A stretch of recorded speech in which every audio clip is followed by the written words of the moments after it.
Desde Massachusetts, Estados Unidos, para todo el mundo. Todo el mundo. Tabernáculo Bíblico Seguidores de Jesús presenta Centrado en Cristo. Centrado en Cristo. En vivo. La verdad lo vence todo. La verdad lo vence todo. Sola Escritura.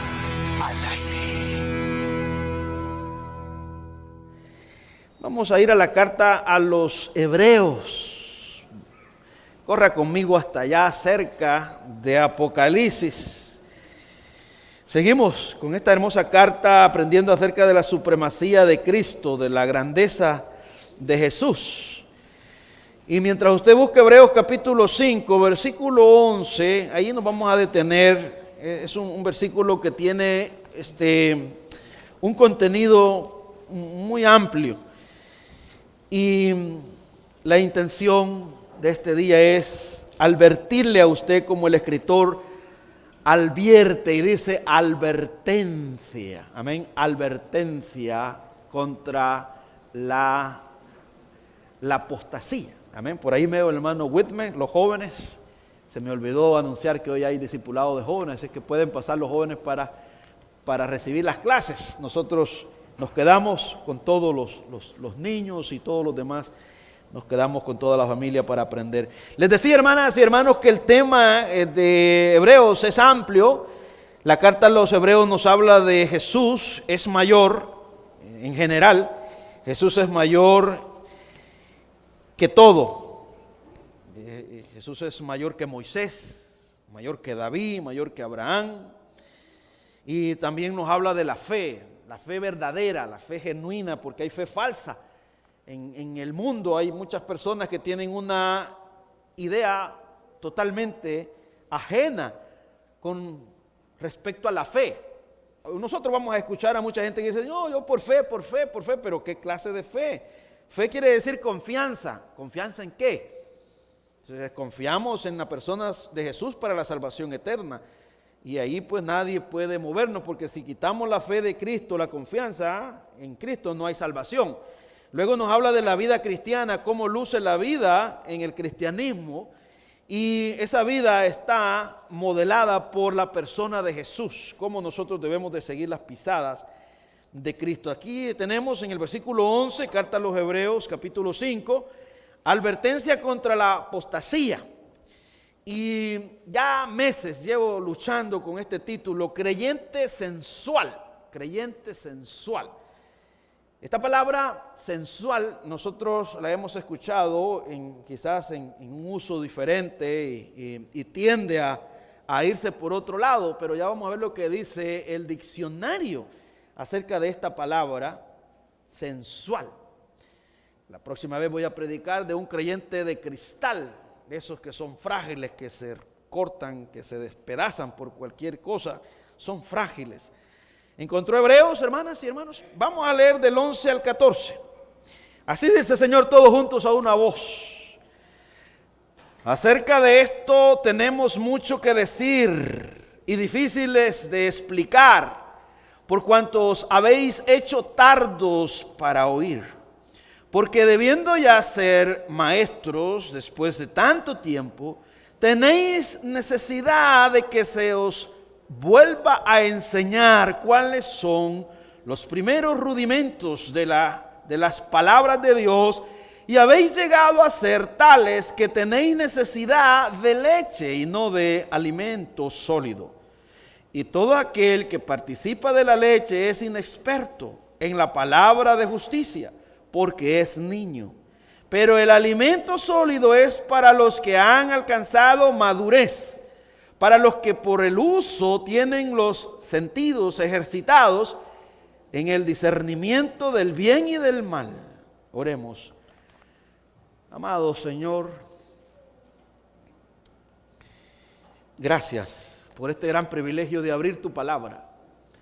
Sabemos, Señor, que ningún humano tiene la capacidad, Señor, para poder exponer tu palabra por sí mismo. Aquí no hay, Señor, talento, no hay habilidad. Aquí es tu gracia la que la que hace este maravilloso trabajo. Es tu gracia, es tu misericordia, es tu Espíritu Santo, porque es tu palabra santa. Y nosotros, Señor, viles pecadores, que nos ponemos aquí, Dios, porque tú nos has dado esta responsabilidad de comunicarle a tu pueblo tu palabra. Edifica nuestra alma. Ayúdanos que podamos, Señor, glorificarte al escucharla y al retenerla. Que todo sea para tu gloria. En Cristo Jesús oramos, Señor nuestro. Amén. Y amén. Puede tomar su lugar, amados hermanos y hermanas. El diccionario en español dice que la palabra sensual, el adjetivo se trata de las sensaciones producidas por los sentidos o relacionado con ellas. En segunda instancia dice de los placeres de los sentidos. Esta es una palabra prestada etimológicamente hablando del latín sensualis, relativo a los sentidos, y viene del derivado de sensus, sentido, y es de la familia y del verbo sentir. Así que en esta ocasión que voy a hablar acerca de un creyente sensual, hablaré acerca de esa clase de personas que ha establecido su creencia o su cristianismo en sentir. Decía R.C. Sproul, el doctor R.C. Sproul, un tremendo hombre de Dios que ya se fue a descansar, nos dejó un gran legado, nos dejó buenos libros. Y en uno de sus libros, Cómo estudiar y cómo interpretar la Biblia, él dice lo siguiente, que tenía el anhelo, no sé si lo escribió, no lo he buscado, pero lo voy a buscar. Y si lo escribió, lo compraré y lo leeré. Él decía esto, que él anhelaba escribir un libro con el título Cristiano Sensual.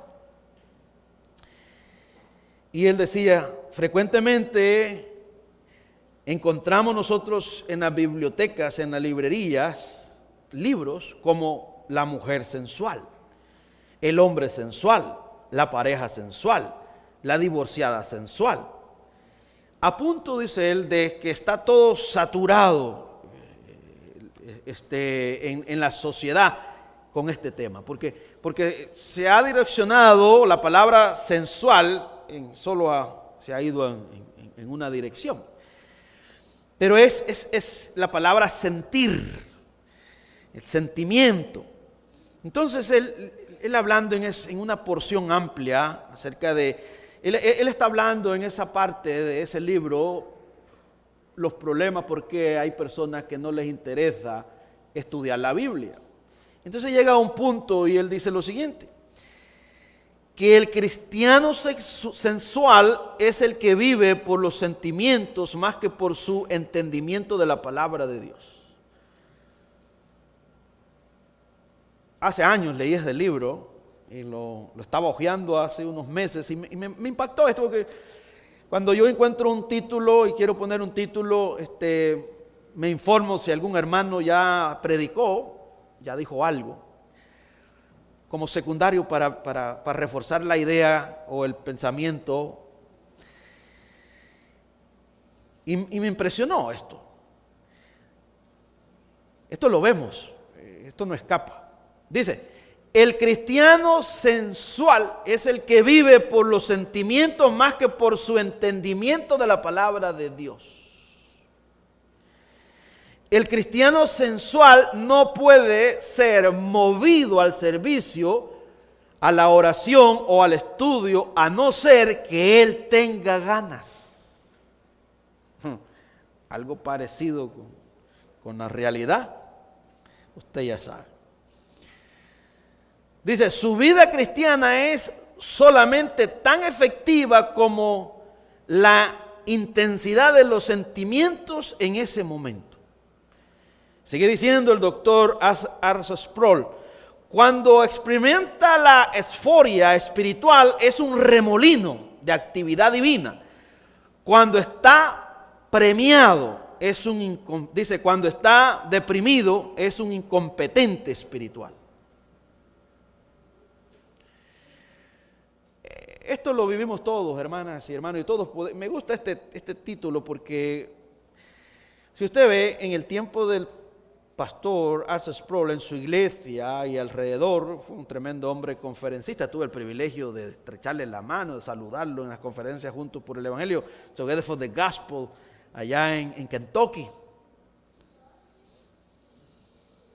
Y marcó mi vida en una conferencia. Él nos convocó, dijo, era conferencia de pastores, Together for the Gospel, que muchos hermanos de aquí pues me acompañaron en varias ocasiones. Fuimos hasta por tierra, nos tiramos esa aventura con un buen grupo de hermanos. Fuimos una vez a un estadio donde habíamos más de 10,000, 12,000 pastores con hambre, estudiando, escudriñando la palabra de Dios. Ese era, digamos, Juntos por el Evangelio tenía como propósito convocar y a juntar a todos los diferentes pastores de diferentes denominaciones para compartir el Evangelio. Y yo recuerdo que él nos convocó, dijo, yo quisiera orar por todos los pastores, principalmente los pastores jóvenes, y quiero retarlos. Y él dijo estas palabras: yo llevo 55 años predicando la palabra de Dios, el Evangelio, y no he tenido necesidad de diluir el mensaje, o viene de moda y aquello es lo que le gusta, aquello es lo que la gente aprecia y aquello es lo que la gente desprecia. Y me determiné a honrar a Dios, y Dios ha sido fiel. Y ustedes lo pueden ver, dice, lo que Dios ha hecho, como Dios ha honrado. Dios los honrará si ustedes se mantienen en la palabra, si ustedes están ahí sólidos, Dios los honrará. Le resumo, él dijo más, él, digamos, confrontó nuestras vidas. Él nos dijo que no le tuviéramos miedo a nada ni a nadie, que somos responsables en la congregación. Si la gente se va, que se vaya, nuestro deber es con Dios, pero que nadie nos manipule, que nadie venga a decirnos qué es lo que quiere oír, qué es lo que no le gusta oír. La iglesia es de Cristo. Digamos, el problema no es con nosotros, el problema es con Dios que tiene el ser humano. Y marcó mi vida. Y gracias, pastor Arthur Sproul, por esta bendición de retarnos a nosotros. Así que él sigue diciendo que el cristiano sensual no necesita estudiar la palabra de Dios, porque él ya conoce la voluntad de Dios a través de sus sentimientos. Él no quiere conocer a Dios, el cristiano o el creyente sensual no quiere conocer a Dios, quiere experimentarlo. El cristiano sensual igual dice, él manifiesta una fe de un niño con la ignorancia. Y dice Arthur Sproul, y él piensa que cuando la Biblia nos llama a tener la fe de un niño, se refiere a una fe sin contenido, una fe sin entendimiento. Esto lo va a encontrar usted, hermanas y hermanos, en todas partes. Yo he sido testigo aquí por muchos años. Si toda esa gente que ha llegado a la iglesia, si hubiera retenido, le digo que quizás pasaríamos de los 10,000, para que usted tenga una idea, en estos 15 años. ¿Cómo? Ha sido un mar de personas que han pasado por esa puerta, allá en Rivilla y aquí. Grupo grande, llegaron grupo de 20, llegaron grupo de 40, de 50, y a la larga ustedes cuentan cuántos quedaron de ese grupo. Son contados. ¿Y qué les pasó? Bueno, que no le quepa la menor duda que son cristianos sensuales, creyentes sensuales. Andan buscando entretenimiento, no andan buscando la palabra, ellos andan buscando la musiquita, andan buscando las luces, ellos andan buscando otras cosas, pero ellos no andan buscando la palabra. Van y vienen. Hace poco llegó, un par de semanas, llegó un gran grupo de hermanos. Y todo el mundo, ¿verdad? Cada vez que llegan personas siempre vienen diciendo que son reformados, que han estado en una iglesia reformada. Y yo les digo, esperemos, demos un tiempo. Vamos a ver si de verdad. Porque hoy todo el mundo es reformado. El problema es que nadie entiende qué significa la palabra reformado. Una vez una señora me dijo, hermano pastor, yo con mucho respeto, pero yo nunca había escuchado la palabra reformado. Yo solamente tenía la idea de la reforma en migración. Eso es lo que yo escucho en la radio, una reforma migratoria. Y la hermana andaba haciendo política y ella quería que llevarnos a manifestar. ¿Usted cree que podemos ir ahí al City Hall? Hermana, le dije, usted necesita nacer de nuevo. Eso no es el cristianismo, de nosotros ir con unas pancartas ahí y decir, vea, que no estamos de acuerdo con el aborto, que queremos que arreglen las calles porque tienen muchos hoyos. Hermana, eso es problema de los políticos, lo tienen que hacer. Nuestra responsabilidad es el evangelio. Si vamos a ir con una pancarta y decirle, arrepiéntanse, vengan a Cristo, porque están bajo la ira de Dios. Se resintió. A los días ya no volvió. Así es, las personas vienen y ya comparten su pensamiento y luego les aclaramos cómo es el asunto en el cristianismo, de qué se trata esto. Unos se quedan, unos dicen, está bien, parece que tiene sentido lo que dice, y los llevamos a investigar, a estudiar la Escritura para que saquen sus propias conclusiones, no que sean mayonetas que se dejen llevar por ideas de otras personas. Sigue diciendo R.C. Sproul que este cristiano sensual, él piensa que cuando la Biblia nos llama a tener la mente de un niño, se refiere a una fe sin contenido. Imagínense, una fe sin entendimiento. Y luego dice él, aquí cierro, y no sabe que la Biblia dice, sé niños en la malicia, pero maduros en el modo de pensar. 1 Corintios 14:20. Y sigue diciendo, no se da cuenta de que Pablo nos dice una y otra vez, no quiero, hermanos, que ignoréis este misterio. El cristiano sensual, termina diciendo R.C. Sproul, va alegre por su camino hasta que se encuentra con el dolor de la vida, que no es tan alegre y se desploma. Se lo voy a repetir para que usted se lo lleve. Y si es posible, había de escribirlo. Y cuando llegue la tormenta, cuando llegue el tsunami a su vida, ahí se va a probar su fe. Cuando llegue el dolor, cuando llegue la enfermedad, cuando llegue la pérdida material, cuando llegue el divorcio, cuando llega la rebeldía de un hijo, cuando llega la confrontación de su pecado, porque tarde o temprano, si usted ama su pecado, Dios lo va a confrontar y Dios le va a decir, si de verdad has nacido nuevo, tenés que dejar esa vida de pecado. Dos cosas usted va a hacer, va a enojar con aquel que lo confronta y usted va a echar toda la basura, va a decir, que este hombre es más pecador que yo, y yo aquí, yo allá, yo soy salvo, porque usted ama su pecado. Usted va a buscar un chivo expiatorio para tirar toda su basura, porque usted, ¿quién lo saca de esa área de confort? Y prefiere su pecado antes que la salvación, porque probablemente no la conoce, no sabe el precio que se pagó y no la ha experimentado. Cuando uno experimenta el perdón de los pecados, cuando uno escucha que hay algo que uno está haciendo y que no le agrada a Dios, uno se sacude, y cuando pecamos, que no queremos pecar, nos entristecemos y vamos y lloramos gemimos hasta que Dios nos perdona, y luego batallamos y queremos agradarle a Él. ¿Qué nos importa lo que dice la persona o lo que dicen los demás? Lo que nos importa es lo que dice Dios, por encima de lo que yo quiero.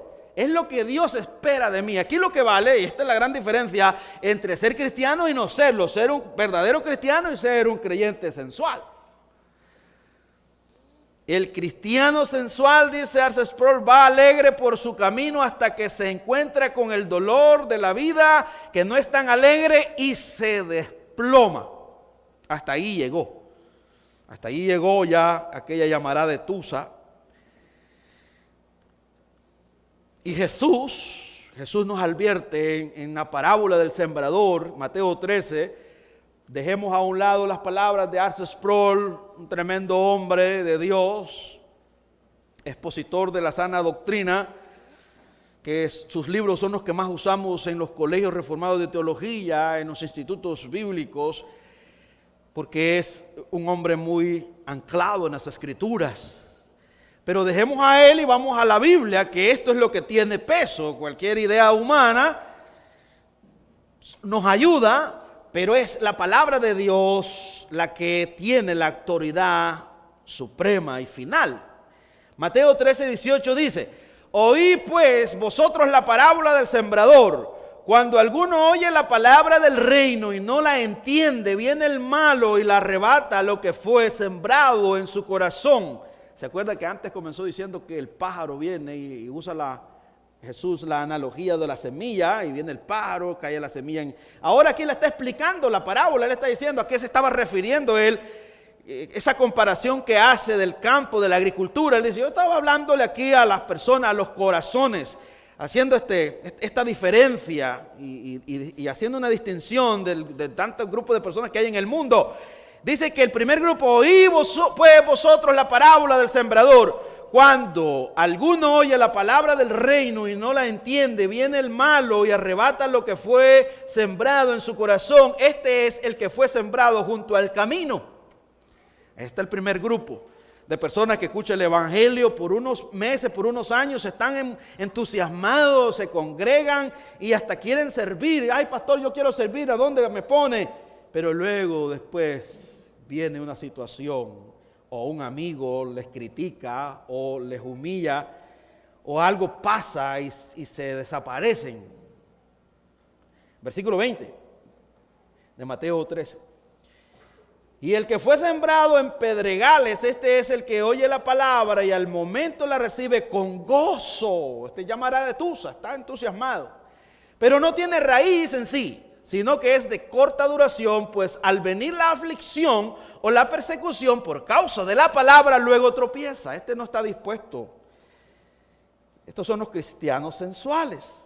Este es el creyente sensual, que perdura por un tiempo, pero no tiene cimiento, no tiene, digamos, no tiene raíces. Y al no tener raíces, un árbol no puede dar frutos, porque no tiene raíces. Está ahí de puro milagro, pero un pequeño viento lo arranca y el árbol no tiene suficientes nutrientes. Versículo 22, el que fue sembrado entre espinos, este es el que oye la palabra, pero el afán de este siglo y el engaño de las riquezas ahogan la palabra y se hace infructuosa. Este es el tercer grupo, que la vanagloria de la vida los tumba. Y aquí, hermanos, hasta nosotros podemos estar. Usted por ahora puede estar seguro y decir, yo no estoy en esos grupos, pastor, pero pueda que cambie. Pueda que de repente la cuenta en el banco le dé un giro. Y como dicen los norteamericanos, people change. People change. People change. Las personas cambian.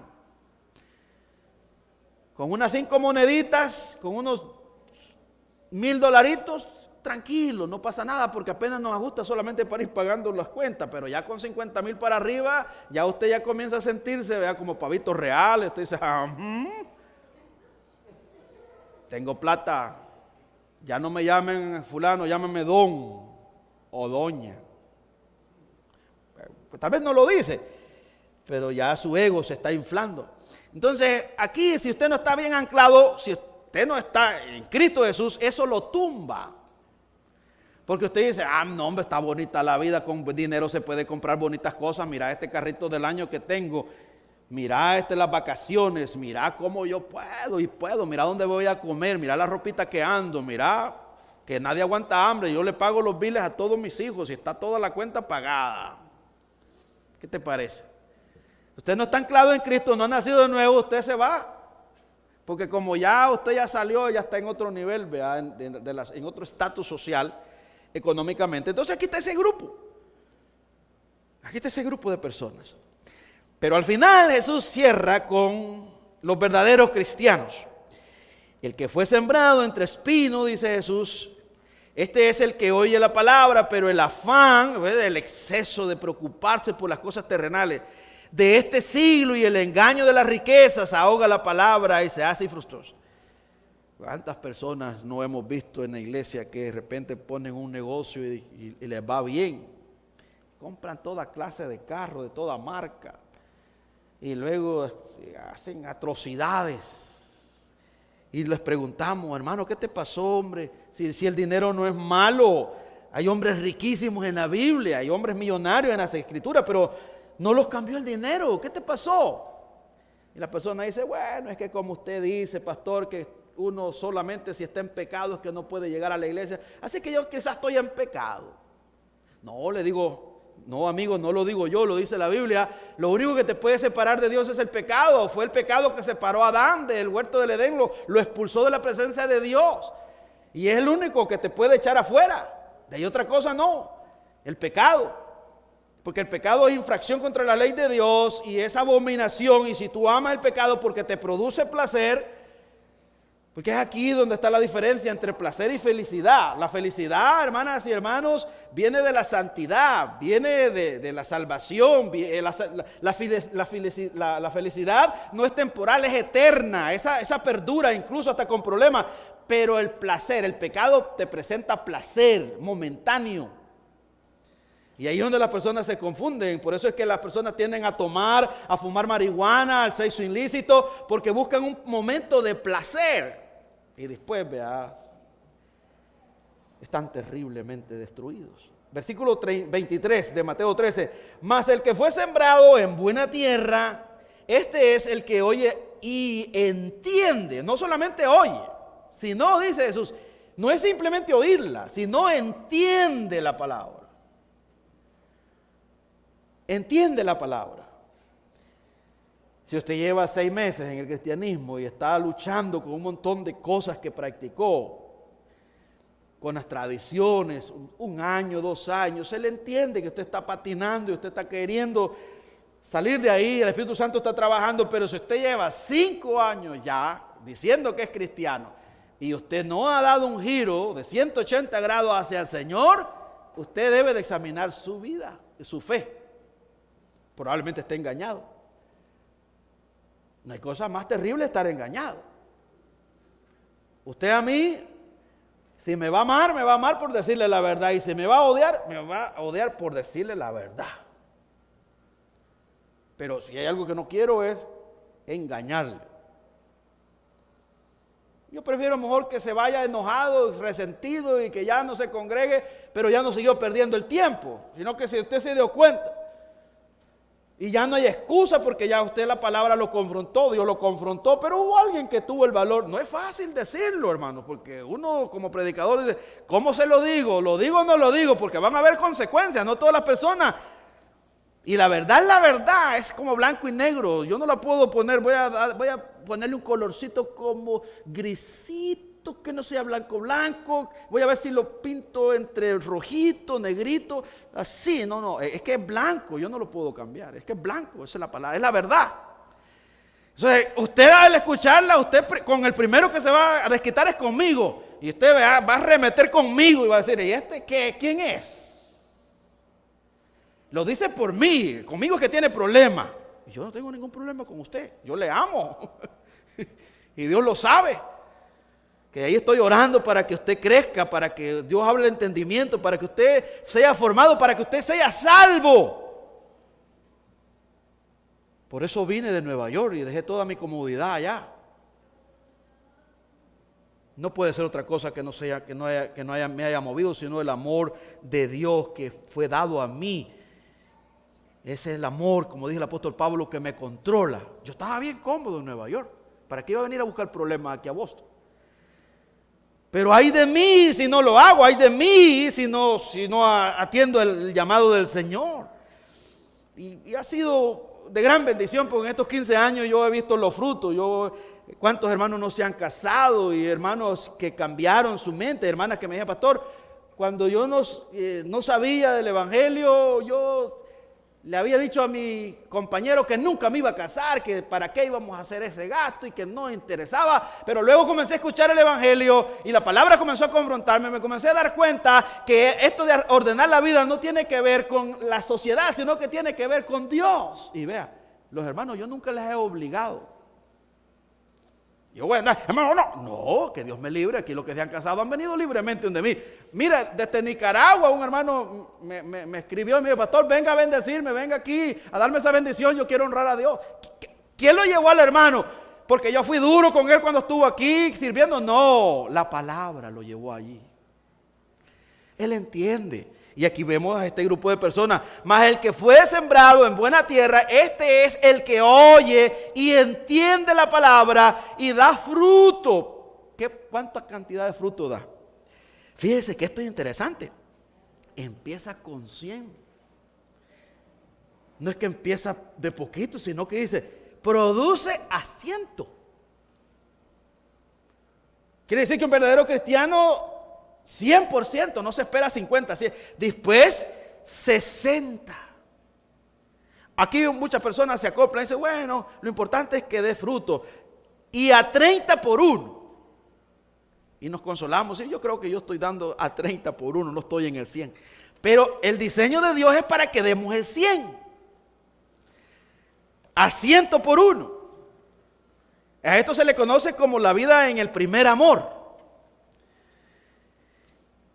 El creyente sensual, hermanas y hermanos, es tardo para oír la palabra de Dios, le incomoda, no ama el estudio bíblico como lo dijo R.C. Sproul, él no necesita el estudiar, bueno, le voy a cerrar aquí.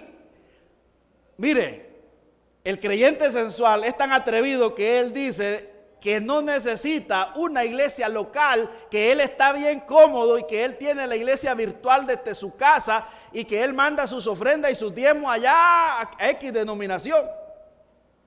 Al otro día me sorprendió un hombre allá en Nueva York que me dijo, me dice, recibí una gran carta bien explicada. ¿De quién? De la iglesia de John MacArthur, porque allá mandé una buena ofrenda. Y yo le dije, ¿por qué la mandaste tan lejos? Y yo aquí con hambre, mírame. Y yo no tenía que mandarte una carta, yo en persona te iba a decir, mira, thank you very much.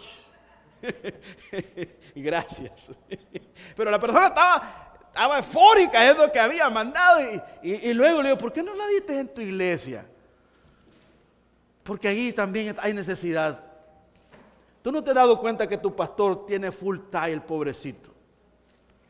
Y trabaja para la ciudad y trabaja de noche. ¿Acaso nunca has pensado eso? ¿No conoces el hombre que te predica ahí?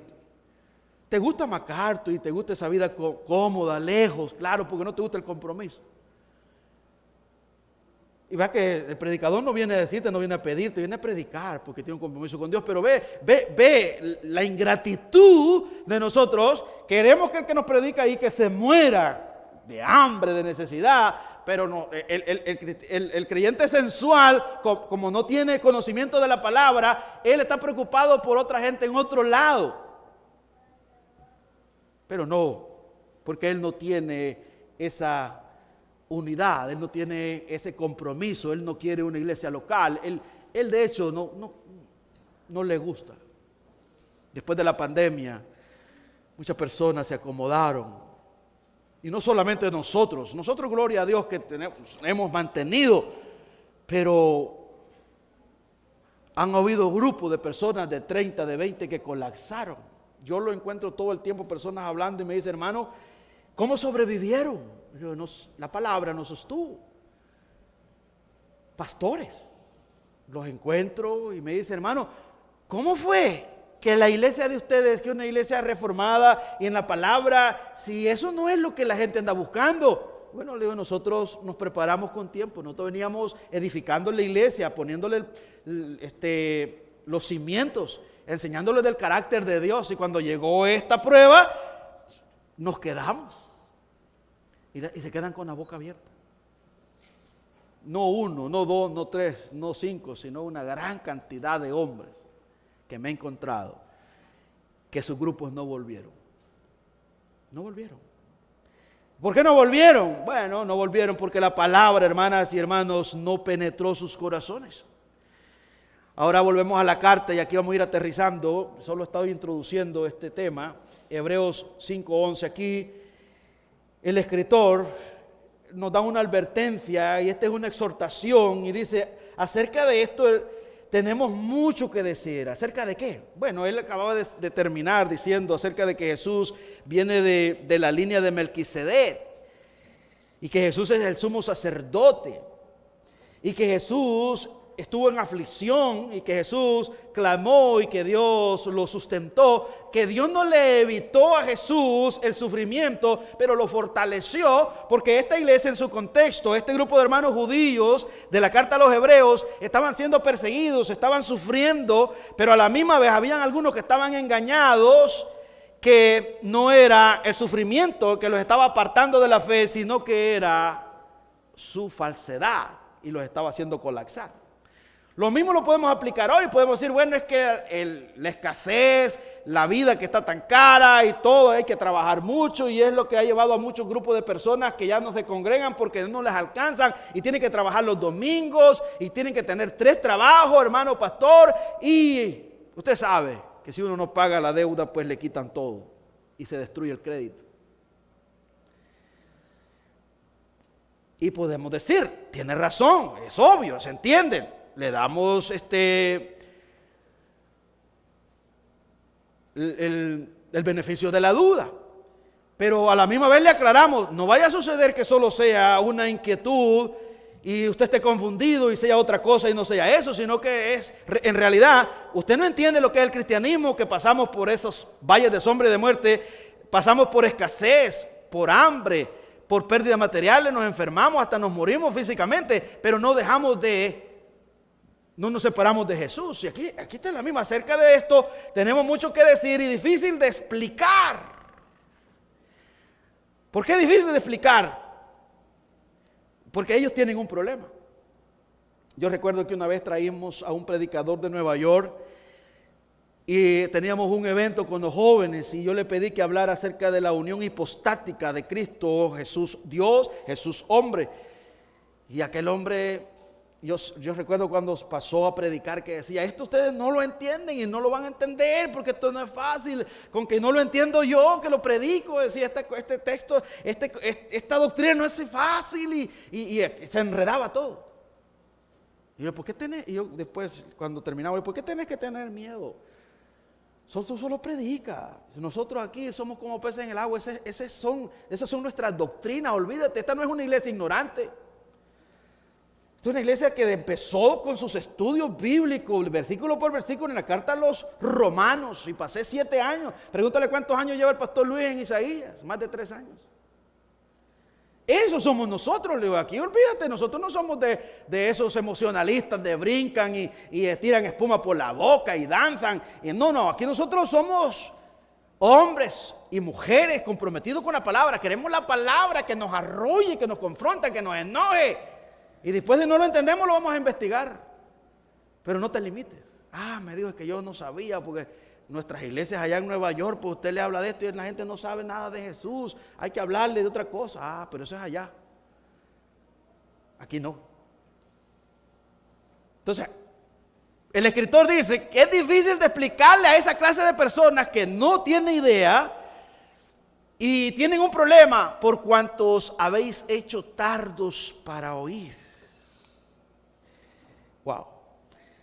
Tardos para oír. Hay una diferencia entre un cristiano falso y un cristiano verdadero.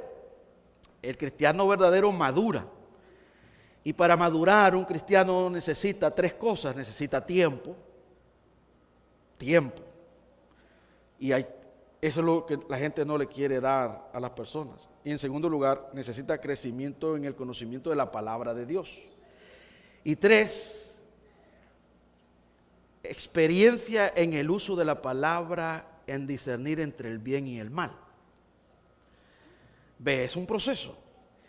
Necesita experiencia en el uso de la palabra en discernir entre el bien y el mal. Para que madure una persona que está en ese proceso. Entonces el cristiano sensual, creyente sensual, no madura, nunca madura. Pasan los años, pero no nada, porque la palabra no penetra, su corazón es de piedra.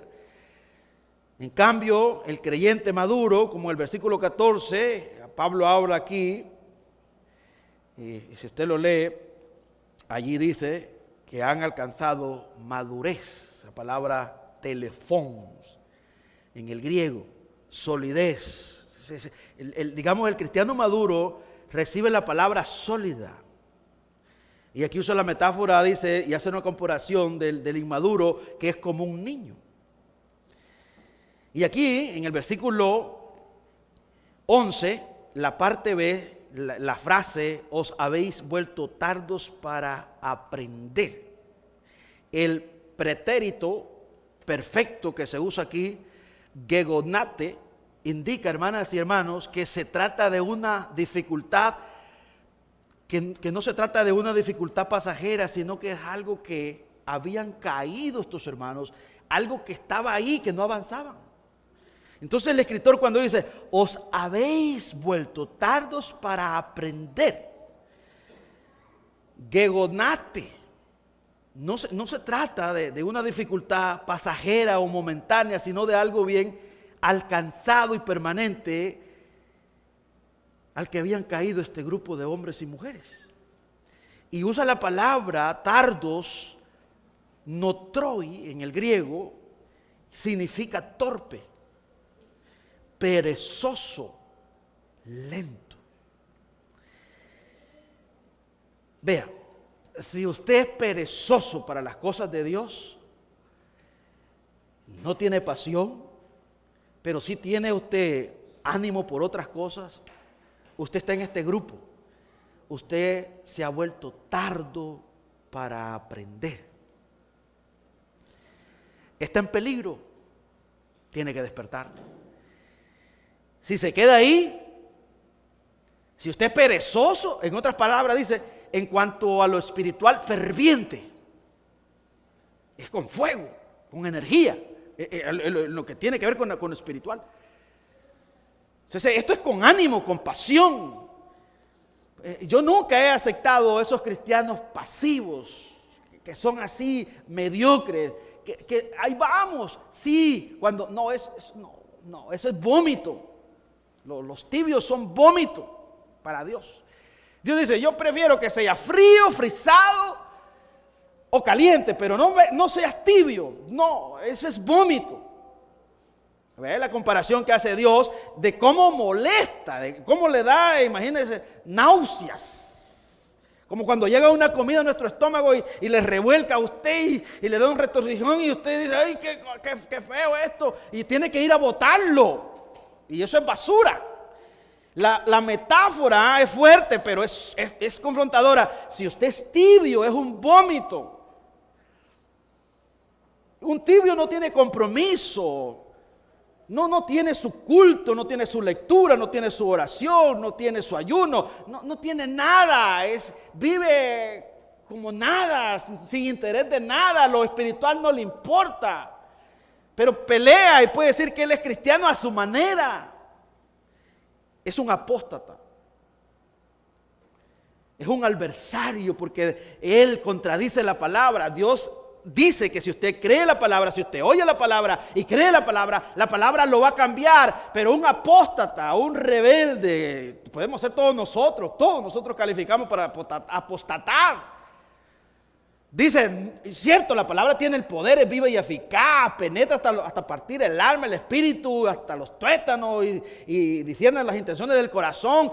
¿Y dónde está ese poder entonces? Cuando yo no acepto, cuando yo no quiero dejar mi pecado, le estoy diciendo a Dios que no me importa su palabra, que no me interesa y que yo peleo contra eso. Pero yo soy cristiano a mi conveniencia. Esa es, como dice Jeremías, engañoso es el corazón más que todas las cosas. Hasta los pastores nos podemos engañar, hermanas, todos corremos peligro. No digo usted, ay, qué tremendo este pastor, hoy vino bien afilado. Esto me sacude, hermano. Si hay algo que yo le tengo pavor, es perecer. Habiendo sido heraldo, dice Pablo, ser yo y no es que dudemos de la salvación. El peligro es la trampa. Estos mensajes primero me calan a mí. Y primero me examino, ¿seré yo, Señor, que soy torpe, perezoso, lento, notroy, tardo? ¿Será yo? Y luego comienza la palabra a revolcarme todo y me lleva a ¿qué es lo que necesitas? Palabra sólida. ¿Cómo dejar de ser un creyente sensual? Un creyente que tiene basado su creencia solo en los sentimientos, solo cuando él tiene tiempo. De aquí no importa que Dios haya ordenado no dejando de congregarse como muchos tienen por costumbre. Yo voy cuando yo me da la relagada gana. Aquí el pastor Tony, a mí ¿qué me importa? Yo no soy ni miembro de Seguidores de Jesús, yo soy de otro lado. Entonces eres un cristiano, un creyente sensual. Mi recomendación humilde es que te arrepientas de tus pecados, porque vas a terminar en el infierno. ¿Va? Tarde o temprano va a salir lo que está en tu corazón. No me preocupo, con los años se va. Yo lo he visto, cuántas personas con amor las he molestado y dicho, hermano, deja eso, comprométete, vete aquí, si no tenés que pagar, las prédicas son de gratis, no te cobramos $50. Mira, las hermanas que van o hermanos que van a un concierto, van a una conferencia, $75 tienen que pagar y a veces tienen que ir lejos y tienen que pagar boleto, estadía en el hotel y aquí de gratis. Está la palabra. Pero ni de gratis la querés. Y hay personas que, es que no tengo tiempo, es que mire, pues esos son ustedes, que son vividores, pues de eso viven ustedes.